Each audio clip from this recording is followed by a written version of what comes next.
여러분, 정말 우리 예수님 다시 살아나셨습니다. 여러분, 아멘이십니까? 네. 이번 한 주간 우리 고난주간 특별 새벽 기도회에 참 많은 성도님들께서 참여해 주셨습니다. 어떤 분은 또 차량 봉사도 해주시고 또 안내로 또 보이지 않는 곳에서 참 많은 분들께서 섬겨주셨습니다.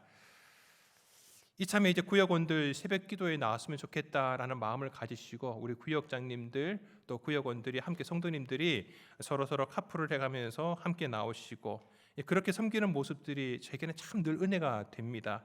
그래서 이번 새벽 기도회 기간 동안에 제가 더 큰 은혜를 받은 것 같습니다. 성도님들께서 이제 자녀들까지 데리고 나오셔가지고 일주일 동안 한 번도 빠지지 아니하시고 참여하시고 또 구역장님들이 구역 식구들 챙겨서 나오시고 또 어린아이부터 여든 넘으신 어르신들까지 함께 하시는 그렇게 새벽 하시는 모습 가운데서 제가 참 큰 은혜를 받은 것 같습니다. 우리 평내교회 참 좋은 교회인 줄 믿습니다. 네. 오늘은 부활주일입니다. 오늘은 부활에 대한 말씀을 드리고자 합니다. 고린도전서 15장 말씀을 읽었습니다만은 우리가 고린도전서 15장 말씀에 대한 별칭이 있습니다. 이 장을 부를 때에 특별히 부르는 그런 별칭이 있습니다. 왜 그러지 않습니까? 우리가 성경 가운데에 고린도전서 13장 말씀을 보게 되면은 13장 1절 말씀에 내가 사람의 방언과 천사의 말을 할지라도 사랑이 없으면은 소리나는 구리와 울리는 꽹과리가 되고, 그러면서 사랑은 오래 참고 사랑은 온유하며 시기하지 않으며 사랑은 자만하지 않으며 자랑하지 아니하며 교만하지 아니하며. 여러분, 그래서 고린도전서 13장을 가리켜서 우리는 사랑장이라고 그렇게 얘기를 합니다. 사랑장이라고 그렇게 얘기를 합니다. 고린도전서 15장 말씀은 다른 어떤 것보다, 다른 어떤 성경 구절보다 부활에 대한 말씀으로 가득 차 있습니다. 그래서 우리는 고린도전서 15장 말씀을 부활장이라고 그렇게 얘기를 합니다. 이 고린도전서 15장 이 부활에 대한 말씀 가운데서 가장 먼저 알아야 될 사실, 그것은 바로 예수 그리스도께서 다시 살아나셨다는 것입니다. 우리 고린도전서 15장 3절 4절 말씀을 같이 읽습니다. 이는 성경대로 그리스도께서 우리 죄를 위하여 죽으시고 장사 지낸 바 되셨다가 성경대로 사흘 만에 다시 살아나사. 아멘.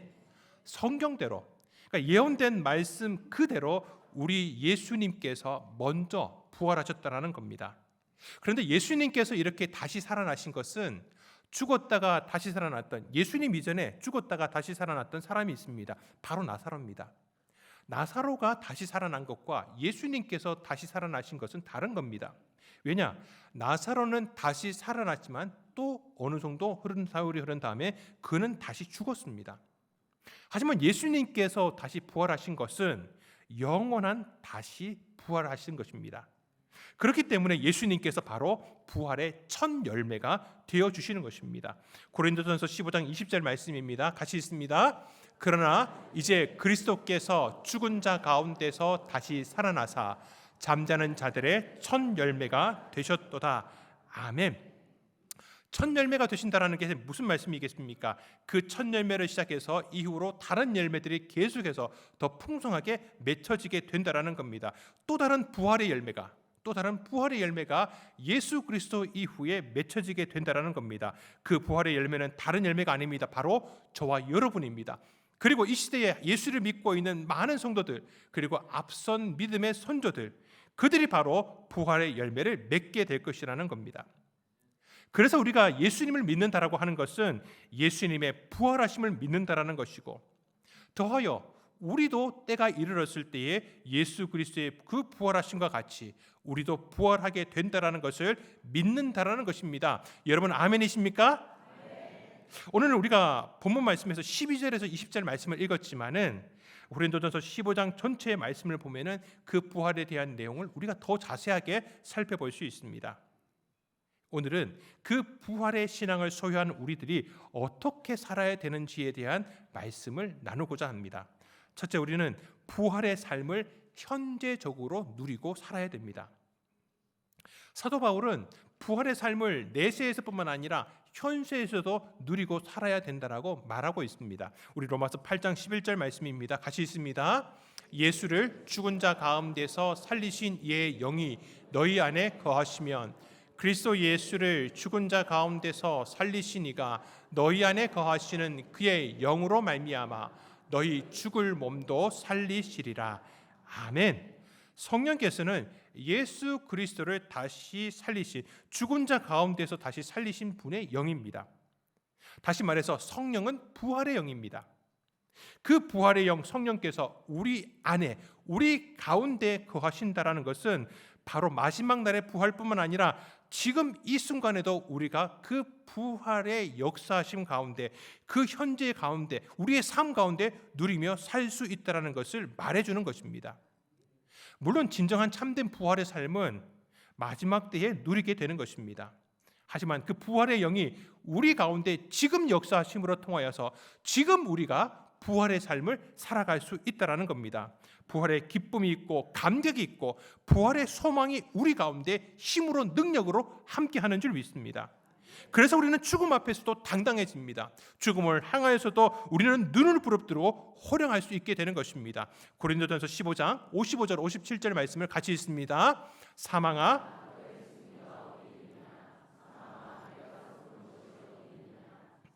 쏘는 것은 죄요 죄의 권능은 율법이라. 우리 주 예수 그리스도로 말미암아 우리에게 승리를 주시는 하나님께 감사하노니 아멘. 여러분, 죽음도 두렵지 않은데 이 땅 가운데 더 이상 두려울 것이 무엇이 있겠습니까? 오늘 새벽에도 말씀드렸던 것처럼 장례 전에 이제 임종 예배나 혹은 임종 기도를 할 때가 있습니다. 이제 기도하는 가운데 그분의 손을 붙들고서 이렇게 기도를 합니다. 근데 저를 잡으시는 손에 힘이 있어요. 꽉 쥡니다. 그런데 그렇게 꽉 쥐는 것이 막 죽기 싫어가지고, 내가 정말 죽기 싫어가지고 막 이를 악물고서 악을 버티는 그런 모습으로, 그런 힘으로 저를 붙잡는 게 아니라 정말 힘이 있는데 그 힘이 부드러운 힘입니다. 따뜻한 힘이에요. 그래서 그 손을 잡고 있으면 제가 놓기가 싫습니다. 이분은 이런 모습 가운데 지금 죽음을 앞두고 있지만은 정말 당당하게 부활의 소망을 가지고서 하나님과 교통하는 가운데 있으시구나, 그런 마음의 확신이 들기 때문에 제가 그 손을 붙들고 있으면 제가 그분을 통하여서 하나님과 교통하고 있는 것 같은 그런 마음이 들기 때문에 그렇습니다. 사랑하는 성도 여러분, 그렇습니다. 그렇기 때문에 부활의 영이 우리 가운데 함께 하시기 때문에 어떤 환난이나 고난 가운데서도 우리는 절대 굴하지 않습니다. 그리고 어떤 유혹 가운데서도 우리는 절대 흔들리지 않는 것입니다. 그런 부활의 삶을 오늘 지금 살아가시는 우리 모든 성도님들 되시기를 축원드립니다. 두 번째는 부활의 복음을 전하는 부활의 증인으로 살아야 됩니다. 초대 예루살렘 교회의 성도들은 바로 부활의 증인들이었습니다. 성령이 그들 가운데 임하시고 성령께서 말씀하게 하시는 바를 따라서 다른 사람들의, 다른 나라들의 각종 방언들로 하나님의 영광된 그 말씀들을 선포하기 시작했습니다. 그런 놀라운 일들이 생기고 나니까 많은 사람들이, 수천 명의 사람들이 그 가운데에 몰려들게 되었습니다. 그런데 그들을 향하여서 사도 베드로가 무슨 복음을 외쳤느냐? 다른 것이 아닙니다. 바로 부활의 복음을 전했습니다. 당신들은 무지해서 예수님이 메시아이시고 하나님의 아들이심에도 불구하고 너희들은 십자가에서 그를 못 박아 죽였다라는 겁니다. 그런데 하나님께서 바로 그분을 다시 살리셨습니다. 그분은 부활하셨습니다. 그리고 저와 이곳에서 이렇게 하나님의 그 성령의 능력으로 방언하고 있는 하나님의 영이 임한 모든 사람들은 바로 그 부활의 증인들입니다. 그렇게 부활의 복음을 전하였습니다. 사도행전 2장 31절 32절 말씀을 같이 읽어보시겠습니다. 미리 본고로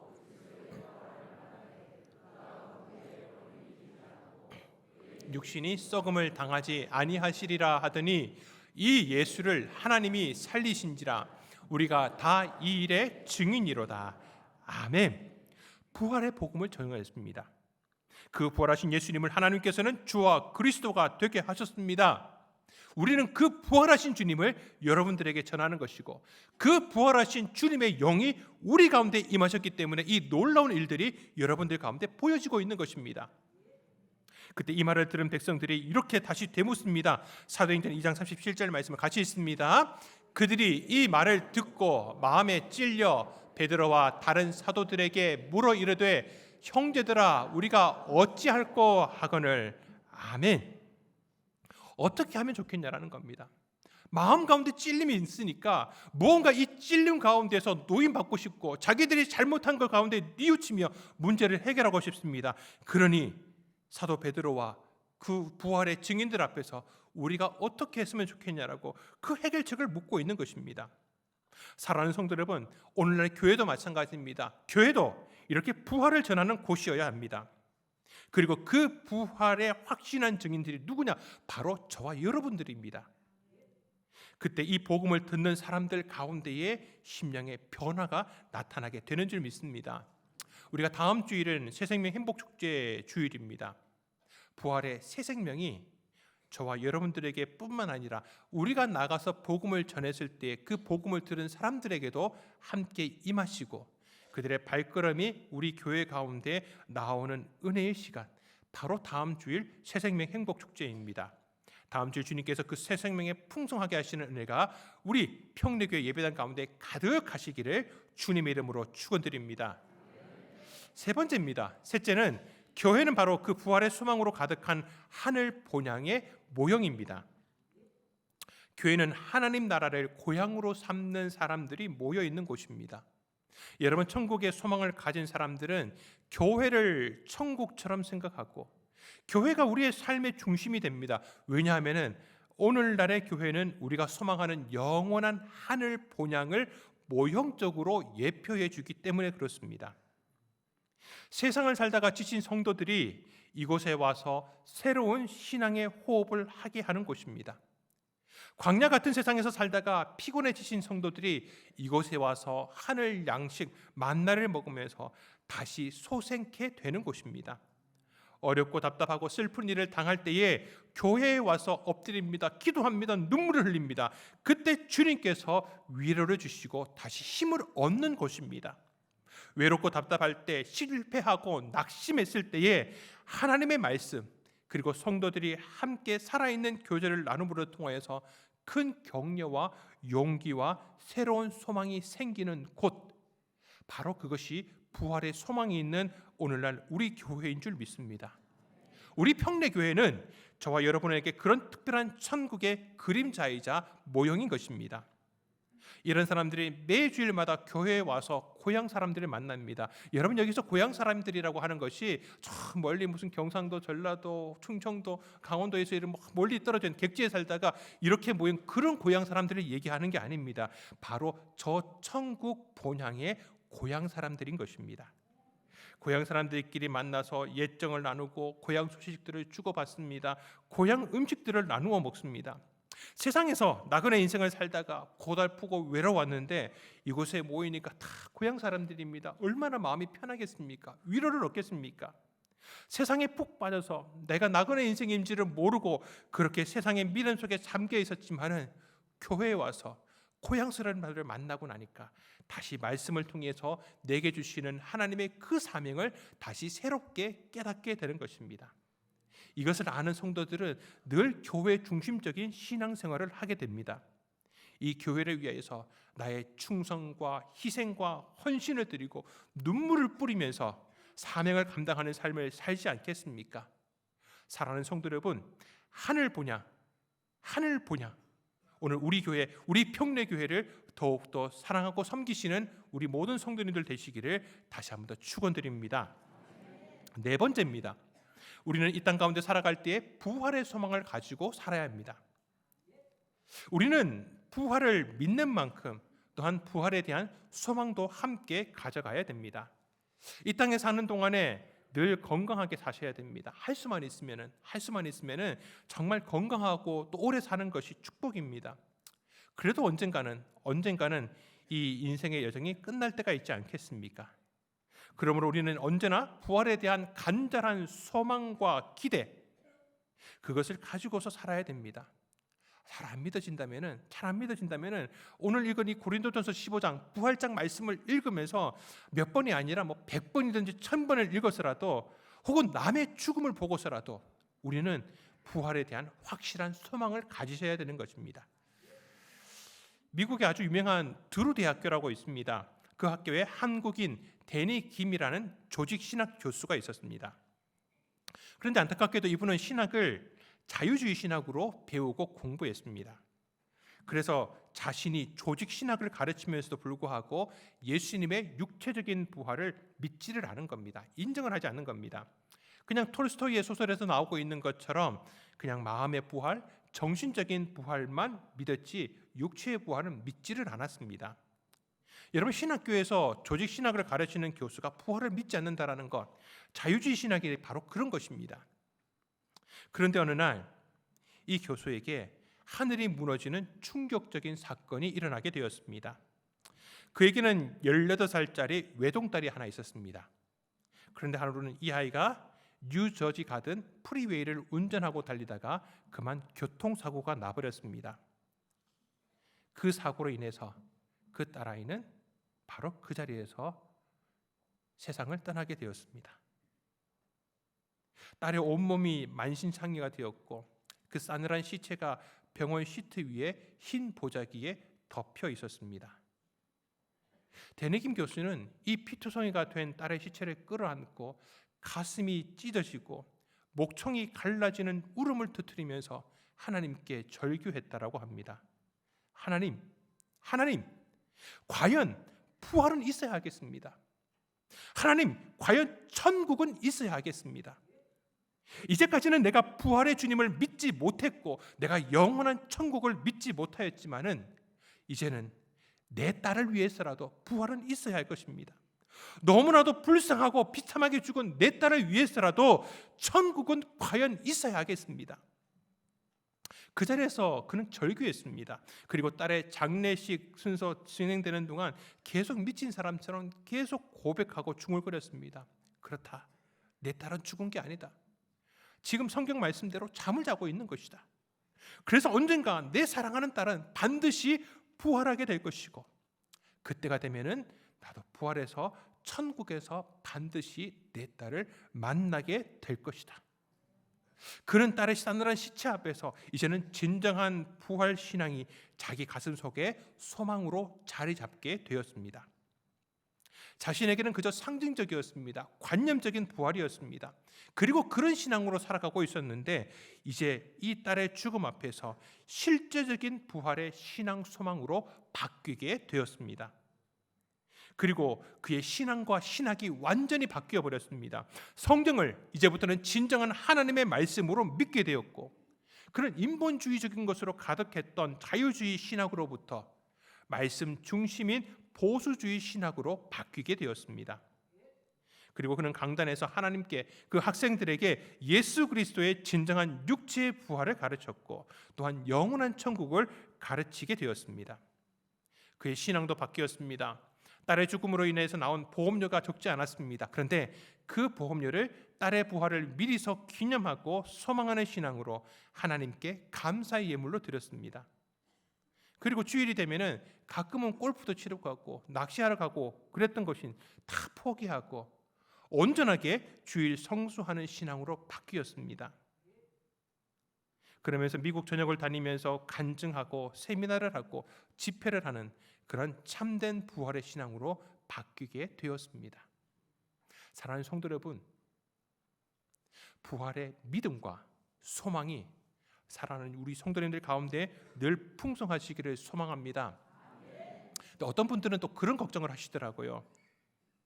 아니 그러면은 육체적으로 부활하시게 되면은 부활하려고 하면은 그 화장하고 매장하고 나서도 이제 사람이 썩게 되면은 형체를 찾아보기 힘들잖아요. 아니 그걸 어떻게 다 끼워 맞춰가지고 찾아가지고 그런 육체로 부활할 수 있겠냐라고 그런 걱정하시는 분들이 계시는데 여러분 하나님께서 처음 세상을 창조하시고 인간을 만드실 때에 그 흙으로부터 창조하셨습니다. 그런데 이 흙으로 되어 있는 이 단어가 다른 단어로도 번역이 되는 것이 바로 티끌입니다. 티끌로도 번역이 됩니다. 여러분 티끌로부터 사람을 창조하셨는데 마지막 부활 때 어떤 방법으로든 하나님 하시지 않겠습니까? 여러분 그런 걱정하지 마시고 그냥 믿음 가운데 소망 가운데 살아가시는 우리 모든 성도님들 되시기를 축원드립니다. 여러분 오늘도 그렇게 우리는 올바른 신앙, 올바른 부활에 대한 신앙과 소망을 가지고 살아셔야 되는 것입니다. 그리고 그 부활을 전하는 성도들이 되시기를 소망합니다. 다시 한 번 더 부탁을 드립니다. 우리 다음 주일은 새생명 행복축제입니다. 그날은 우리 교회의 잔치날입니다. 잔치날 집주인이 자리를 비우시면 안 됩니다. 한 주간 동안 끝까지 포기하지 마시고 여러분들 작정하신 분들 위해서 기도하시고, 이왕이면 기도하실 것, 또 새벽에도 같이 나와서 기도하시면 참 좋을 것 같습니다. 또 우리가 거리에서 만나서 전도한 사람들이 있습니다. 그날 꼭 오실 수 있도록 또 함께 기도해 주시고, 반드시 하나님께서 그 영혼의 마음도 변화시켜 주시고 올 수 있도록, 그 발걸음 올 수 있도록 모든 환경과 사정들을 하나님 붙들어 달라고 여러분 꼭 기도해 주시기를 부탁드립니다. 그런데 혹시 아무도 올 사람이 없다라고, 아유 나는 올 사람도 없고 눈치가 보이니까 그날만 살짝이 빠져야지, 어차피 사람 많으니까 눈에 띄지도 않을 거라고, 여러분 그런 사람들이 너무 잘 보입니다. 그날 안 오시면요 딱 그 사람만 보입니다. 그 사람이 안 보이는 거예요. 여러분 그날 뭐 다른 데 가겠다라는 마음 접으시고, 오히려 나는 자리라도 꼭 지키겠다, 나는 어떻게 오시는 분들이 없으니까 나라도 이 자리를 꼭 지키겠다라고 생각을 해주시고요. 그날 예배를 드릴 때 3부 예배만 오지 마시고 다른 예배 2부나 1부에 한 번 더 예배를 드리셨으면 좋겠습니다. 자리가 풍성하면 더 보기 좋은 잔치날은 여러분 자리가 꽉 차야 되잖아요. 결혼식 하는데 결혼식 자리가 텅 비어 있으면 얼마나 보기에 그렇습니까? 잔치날은 일단 자리가 꽉 차야 되는 것입니다. 여러분 그렇게 우리가 섬기는 날입니다. 이런 모습으로 저런 모습으로 섬기는 날입니다. 그리고 새 가족들이 오실 때 혹시 차를 가지고 오셨을 때에 주차하시기에 편하게 하시기 위해서 다음 주일은 이왕이면 오실 때 조금 불편하게, 뭐 다 그러라는 것은 아닙니다. 가능하신 분들은 대중교통을 이용하시고, 또 그날은 이제 좀 봄바람 쐬시면서 걸어오실 수 있는 분들은 또 걸어오시고, 되주시면은 차를 혹시 가지고 오시는 분들도 여기 바로 교회나 바로 가까운 데보다는 조금 더 떨어진 곳에 주차하고 오시면은, 여러분 우리가 불편해야지 손님들이 편하십니다. 그렇게 편하게 예배 가운데 올 수 있도록 해주시고, 또 이왕에 자리에 앉으실 때에 그날따라 또 내 자리 지키겠다라고 저뒤에 앉지 마시고요. 그날은 남의 자리에 한번 앉아보세요. 남의 자리가 얼마나 좋은지를 이렇게 앞자리로도 좀 더 오시고, 또 가운데로 오셔가지고 뒤에 조금이라도 늦게 오시는 분들이 편하게 안으로 들어오실 수 있도록 여러분 그렇게 해주시면 참 감사할 것 같습니다. 그렇게 우리는 섬기는 날입니다. 부활의 신앙을 가지고 소망을 가지고서 우리만 그런 신앙과 소망을 가지는 것이 아니라 내가 그 부활의 증인으로서 복음을 전하는 그 사람들에게도 그러한 은혜가 있기를 소망하는 마음으로 그날은 섬기는 말입니다. 사랑하는 성도 여러분, 오늘 부활주일입니다. 부활의 말씀을 더욱 우리의 마음에 새기면서 죽음 가운데서 부활하신, 그리고 지금도 살아계신 우리 주님, 영광의 부활을 확실히 믿으며 소망하며 그렇게 또 전하시고, 그런 부활의 주인공으로 살아가시는 우리 모든 성도님들 다 되시기를 주님의 이름으로 축원드립니다.